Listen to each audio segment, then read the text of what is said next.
সুন্দরবনে বাঘে এই মুহূর্তে সংখ্যা আমাদের যেটা আছে সেটা হলো 125। বাঘের সংখ্যা বাড়ছে। বাঘের হচ্ছে ডোরা কাটা, প্রত্যেকটা ডোরা বাঘের ইউনিক, এটা একটার সাথে আরেকটা মিলে না।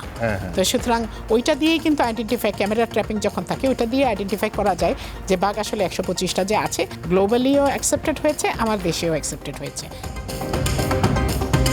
আপনাদের যে কমিশন হয়েছে সেখানে একটা জায়গা দেখছি যে 2 নম্বরে বলা আছে সুন্দরবনে রয়্যাল বেঙ্গল টাইগারের সংখ্যা বৃদ্ধির লক্ষ্যে কার্যকর ব্যবস্থা গ্রহণ। তো আপনার কি তথ্যপাত্র কিছু আছে কি অবস্থা সুন্দরবনে বাঘের বা সুন্দরবন প্রকৃতি রক্ষা? সুন্দরবনে বাঘে এই মুহূর্তে সংখ্যা আমাদের যেটা আছে সেটা হলো 125। এবং আমরা যদি দেখি যে 18-র যে সার্ভে হয়েছে সেখানে ছিল হচ্ছে 114, সম্ভবত 114 থেকে 125। মানে আমার কাছে বন অধিদপ্তরের যে ডেটা আছে তাতে বলা হচ্ছে 6%-এর উপরে, মানে গ্রোথটা আর কি, হ্যাঁ, হিসাব করে আর কি, সামথিং 9%-এর উপরে গ্রোথ, মানে যদি আপনি পার্সেন্টেজ গ্রোথ বলেন 18-র তুলনায় এখন। তো আমাদের মানে বাঘের সংখ্যা বাড়ছে।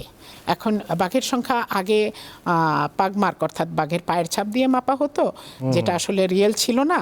পরে যখন 15-র পর থেকে যখন ক্যামেরা ট্র্যাপিংয়ের কাজ শুরু হয়, ক্যামেরা ট্র্যাপিং দিয়ে বাঘের ইয়ে করে। আর বাঘের বৈশিষ্ট্য হচ্ছে সংখ্যা কিভাবে আইডেন্টিফাই করা যায়, কারণ বাঘের হচ্ছে ডোরা কাটা, প্রত্যেকটা ডোরা বাঘের ইউনিক, এটা একটার সাথে আরেকটা মিলে না।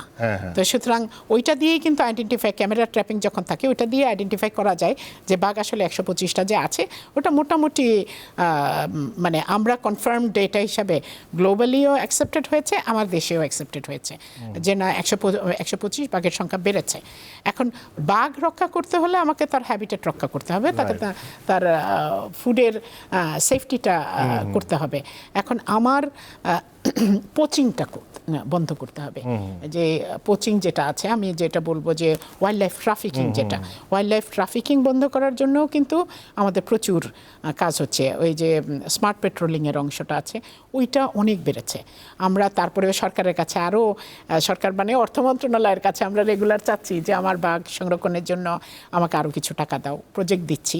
এছাড়া আপনার IUCN-এর মাধ্যমে আমরা যেটা করছি এই মুহূর্তে সেটা হলো যে আমার সেকেন্ড বন জরিপ শুরু হয়েছে, ওটা আরেকটা।